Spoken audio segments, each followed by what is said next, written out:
그 사람이 어떤 일을 하는가로 사람들을 사실 평가하려는 사람들이 세상에 많아요. 근데 어떤 일을 하는 것보다는 그 사람이 어떤 사람인가. 저는 그게 제일 중요하다고 보거든요. 흔히 뭐 영어 인간계는 삼김시대다. 그런 말이 있었어요. 그래서 김기훈 선생님, 김정호 선생님, 그리고 저 해서 삼김시대라 그랬는데 저는 주로 1등급을 주로 가르쳤거든요. 제 수강생 중에서 선생님이 제일 많았어요. 학교 선생님, 학원 선생님. 그러니까 선생님을 가르치는 선생님. 걔는 못 쓰인데, 걔는 못 쓰는 좋습니다. 야, 뭐 여러 가지 어떤 이유에서 이제 제가 취직은 안 했고요. 취직을 안 하다 보니까 이제 생계 어려움이 있었고. 안 한 이유는 제가 학교 다닐 때는 이제 학생 운동을 열심히 했고요. 그런 과거의 뜻을 이렇게 지키면서 어떻게 살아보려고 하니까 생계에 이제 문제에 부닥치게 되고 그러니까 그래서 이제 제 아는 선배 중에 한 분이 수학 학원에서 수학 강사를 하고 있었습니다. 그래갖고 어느 날 우연히 만났는데 너 어떻게 먹고 사냐? 그래갖고 걱정입니다. 그랬더니 그러면 일주일에 한 2번 정도 영어 선생을 해라. 그분이 수학을 해서 제가 또 영어를 하게 된 것 같고. 그 유명한 쌤. 네, 유명한 수학 선생님입니다. 지금도 하고 계시죠. 네. 딱 사진. 네, 번쩍번쩍 빛나는. 네. 저희가 이제 학원이 이제 강남구에 위치해 있는데 관내에 있는 보육원 학생들을 이제 몇십 명을 데리고 와서 수강료를 내지 않고 무료로 이제 학원 수강을 하도록 했어요. 수업을 못 따라와요. 그냥 과거에 공부한 게 너무 없으니까 못 따라오더라고요. 똑같은 능력을 갖고 있을 때 그 부분에서 이 환경은 이거를 구현시켜 주기도 하고 좌절시켜 주기도 하거든요. 사실은 대입이라는 것만 갖고 놓고 본다면 대치동은 그런 대입에서의 환경이 굉장히 좋은 거죠. 마침 이제 인강시대가 열리면서 유료 인강이 이제 M사가 굉장히 유명했죠. 굉장히 이제 선풍적인 인기를 끌면서 이런 방법을 통해서 좀 접근할 수 있겠다 이런 생각이 들었고 지역적인 어떤 차이를 해소하는데 굉장히 도움이 되겠다. 부서 독립적으로 쓰인다. 어떤 내용별로 하나씩만 요약해주면 시제와 형태 이렇게 되죠. 20년 하고 나서는 많이 지쳤다는 느낌이 들더라고요. 내가 빠지면 그 공간에 누군가 의미 있는 사람이 채우게 돼 있는 거니까 그만해야 되지 않을까 이렇게 하다가 그냥 배낭여행을 떠났죠. 그 사람이 어떤 일을 하는가로 사람들을 사실 평가하려는 사람들이 세상에 많아요. 근데 어떤 일을 하는 것보다는 그 사람이 어떤 사람인가. 저는 그게 제일 중요하다고 보거든요. 그 어릴 때 생각했던 그 꿈, 그거로부터 일 자체는 좀 멀어져 있었지만 그 꿈은 계속 갖고 있었던 거고 그 꿈이 무엇일까 한마디로 얘기하기 쉽지 않지만 제가 종철이하고 같이 학생 운동을 했죠. 당시 학생 운동은 경찰 옷을 입고 있지 않고 사복을 입고 진주에 있죠. 학내 시위가 벌어지면 팩 차고 놀던 분이 갑자기 경찰이 되고 그랬던 시절이라서 항상 먼 발치에서 얼굴만 보고 있었지만 쟤는 나하고 같이 하는 애다 이렇게 알고 있었는데 제가 87년 1월에는 감옥에 있었어요. 지금 서대문 정무소 거기 있었는데 종철이가 죽었더라고 이렇게 소식이 전해지더라고요. 그래갖고 며칠을 울었던 생각이 나네요.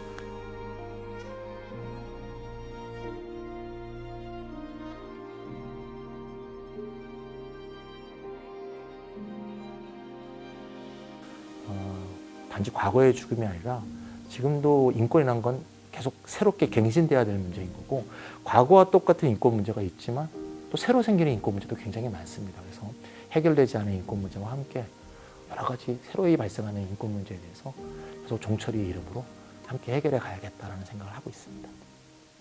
이번 국회의원 선거는 개정된 공직선거법에 따라서 치러지는 최초의 선거가 되겠습니다. 결과는 매우 참혹한 결과입니다.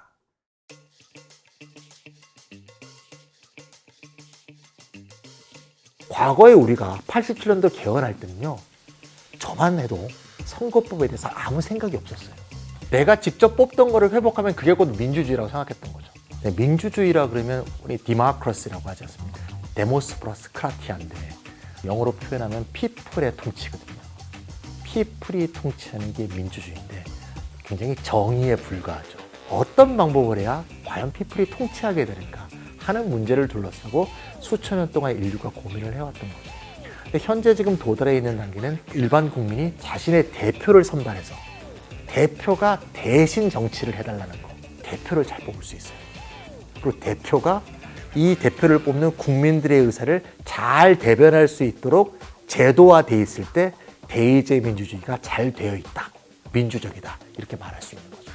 사실 소선거구제를 없애야 돼요. 이게 가장 큰 문제예요. 소선거구제는 뭐냐? 1등만 뽑는 더러운 세상이다. 국민들이 어디에 주로 반발하냐면 소선거구제는 사람을 찍는 거잖아요. 그다음 비례대표제는 정당을 찍잖아요. 사람을 찍으려면 소선거구제를 계속해야 된다는 잘못된 지식을 갖고 있어요. 절대 그렇지 않거든요. 제대로 된 비례대표제가 아닌 건가요? 절대 아니죠. 비례대표제라는 건요, proportional representation이거든요. 비례대표제가 proportion, 비율, proportional representation, 대표를 뽑음.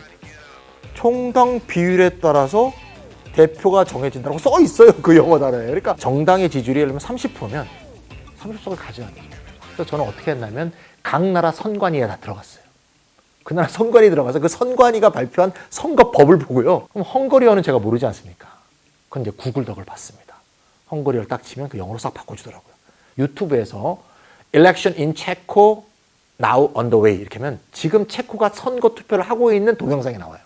그래서 예를 들면 이렇게 하는 겁니다. 비례대표제를 실시할 때 있어서 정당이 명부를 만들지 않습니까? 내가 이렇게 투표용지를 받으면 투표용지에 후보 이름이 다 써 있어요. 우리는 정당 이름만 써 있잖아요. 그러니까 정당 옆에 후보 이름이 써 있어요. 1번 누구, 2번 누구, 3번 누구. 정당이 만든 명부를 그대로 받아들일 수밖에 없는 게 폐쇄형 명부. 클로즈드 리스트, 리스트가 닫혀 있다. 못 바꾼다. 그게 아니라 유권자가 특정 후보에 동그라미 치기도 하고 지우기도 하고 특정 후보한테 표를 더 주기도 하고 이렇게 해서 특정 후보를 직접 당선시키는데 유권자가 표를 던질 수 있는 게 개방형 명부 오픈 리스트거든요. 리스트가 열려있다 너에게. 나는 1번, 2번이 싫어. 그럼 1번, 2번을 지워요. 스웨덴 같은 거는 순번도 바꿀 수 있어요. 저 사람이 왜 32번이야? 2번이야 2번. 그럼 2번 할 수도 있고요. 정당 명부식 비례대표제를 하는 나라가 그러니까 그거는 소선구제가 전혀 없는 겁니다. 36개 나라 중에서 22개거든요. 22개 중에서 18개가 개방형 명부예요. 폐쇄형 명부는 4개 나라밖에 되지 않습니다. 비례대표제는 간접선거다. 그러니까 틀렸다는 말. 틀렸죠. 그거는 폐쇄 명부만을 경험했기 때문에. 저번에 영국의 총선 결과를 보니까 3당, 4당, 5당을 합쳐서 정당 득표율이 25%예요. 근데 의석은요 10%도 못 가졌어요. 그래서 거기 내부에도 이걸 비례대표제로 바꿔야 된다는 운동이 굉장히 많은데 거대 정당인 보수당과 노동당은 이게 제일 좋은 제도라고 그런 식으로 항상 설파하는 거죠. 왜? 자기들한테 제일 유리하니까. 100% 소선구제만 하는 나라가 5개입니다. 근데 이 5개 나라가 우리가 굉장히 친숙한 나라들이죠. 미국, 영국, 프랑스, 캐나다, 호주. 그 나라도 똑같습니다. 1당과 2당이 그 선거제도를 굉장히 좋아하고요. 나머지 모든 당은 그 선거제도를 싫어합니다. 이 제도에서 이익을 받던 사람이 더 확고하게 지배를 하고 있는 겁니다. 꼼짝도 하지 않는 거죠. 그런데 그들보다 민주주의 출발은 늦었지만 그랬기 때문에 전통의 패습으로부터 구속은 좀 덜한 그런 나라들은 100% 비례대표제거나 50%가 넘는 비례대표제를 운용하고 있습니다. 그러니까 우리가 지금 이번에 연동형 비례대표제를 하게 된 거는 소선거구제와 정당투표라는 이 관습과 사실 타협한 면이 있어요. 그 투표 방법을 바꾸지 않으면서 비례성을 확보할 방법이 뭘까라고 연구하다 보니까 이 사단이 난 거죠. 네, 비례대표 수도 못 늘리고 그것도 반이 준연동형이 되고 준연동형에 30석 캡을 씌우고 거기다가 나중에 비례위성정당까지 생기면서 개판이 돼버린 거 아닙니까? 이번에 정의당이 9.67%를 얻었습니다. 9.67%를요 300석에 대해서 환산하면 29석이 생겨야 됩니다. 29석이 생겨야 비례성이 보장이 되는 거죠. 근데 몇 석이죠? 6석 아닙니까? 4년 전 2016년 선거보다 더 나빠졌어요. 정의당 지지자로 오래 많이 받으시더라고요. 김찬희 TV 보면 그런 댓글도 있습니다.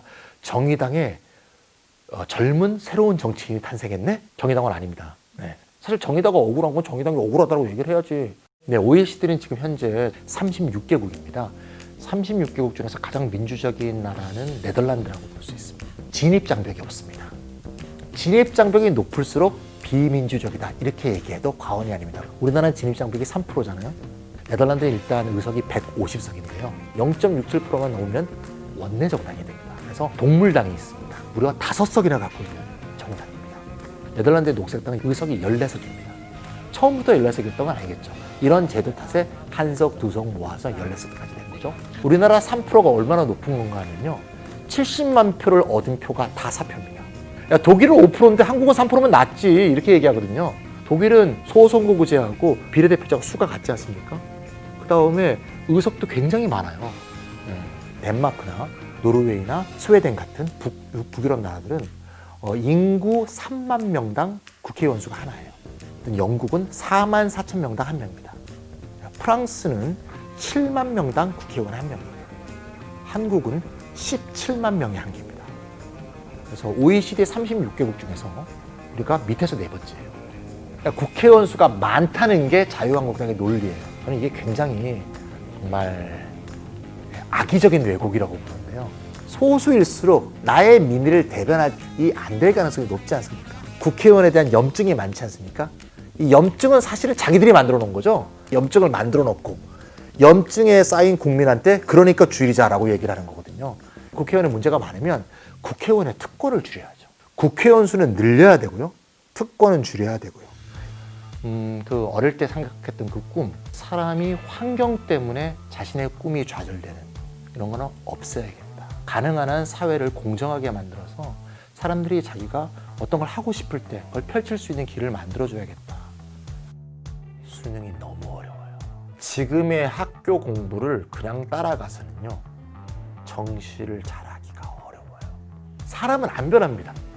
20대 때 봤던 그 모습이 40대건 50대건 가도 그대로 돼 있고요. 그래서 원래 변하지 않았던 그런 모습으로 계속 이렇게 살고 있는데 어떨 땐 영어를 가르치는 거고 어떨 때는 선거제도 개혁을 얘기하고 그런 차이가 있을 뿐이 아닌가 이런 생각이 듭니다. 입시제도 관계에서도 가장 큰 문제가 한 두 가지 양편향이 있는 것 같아요. 좋은 입시제도를 만들어서 학교제도를 그 방향으로 발전시켜야 된다. 그 말만 갖고는 굉장히 좋은 취지죠. 근데 지금은 어떻게 되냐면 6시까지 배드민턴 치고 땀 흘리고 갑자기 학원 와서 또 공부하다가 밤에 와서 새벽 2시까지 뜨개질하고 있고 이게 뭐 하고 있는 짓인지 모르겠어요. 또 하나는 수능 정시 80% 해라. 뭐 100% 해라. 그런 사람도 있잖아요. 아니 너 더 많이 공부해서 점수 많이 얻는 놈이 이기는 거지. 공부를 열심히 해서 수능 점수를 잘 받는 게 죄는 아니에요. 공부 잘한 것에 대해서 반드시 평가를 해줘야 됩니다. 하지만 마치 개인의 노력만으로 누구든지 그 위치에 다 성취할 수 있다고 생각하는 그런 식의 보수적인 논리, 이것도 굉장히 경계해야 된다고 봐요. 입시제도를 너무 대단한 거로 생각하지 않았으면 좋겠어요. 그냥 쉽게 접근할 수 있는 방향으로 만들어주는 게 좋다 이렇게 생각하고 있습니다. 가장 이제 저희 같은 사람들이 범하기 쉬운 오류가 내가 살아있을 때 뭔가를 이루려는 생각 있잖아요. 이런 거를 좀 버려야 된다고 봐요. 저는 최근에 많이 생각하는 건 새로운 젊은 친구들이 저하고는 조금 색채가 다르고 또 표현이 다르고 부문이 다를 수는 있겠지만 사람들의 꿈이 실현될 수 있는 세상을 만들기 위한 그런 어떤 마음, 제가 눈을 감으면서도 저 친구들이 그런 꿈을 갖고 계속 살고 있을 거야 그런 생각을 가지면서 흐뭇하게 죽을 수 있는 그런 어떤 생각이 요새 많이 하게 돼요. 선거법이 굉장히 중요하다고 제가 깨달은 것도 저도 얼마 되지 않았고요. 대통령이 갑자기 4대강 파헤치고 싶으면 막 파헤쳐버리고 어떻게 우리는 견제할 방법이 없고 그럼 왜 그럼 견제를 못하냐. 의회의 민의가 제대로 대변되고 있지 않다. 왜 대변되지 않냐? 선거법이 대변이 안 되게 돼 있네. 대부분이 사표네. 그 정당에 대한 지지율과 의석수가 일치하지 않네. 이거를 이제 우리가 얼마 전부터 깨닫게 된 거죠. 국민이 알아야 됩니다. 네, 김철의 TV 보시면 아실 수 있습니다. 이런 식의 꼼수가 안 나오게 하려면 분명히 좀 더 연구를 하고 학습을 하면 좋은 방안을 만들 수 있다. 이런 생각을 하고 싶습니다.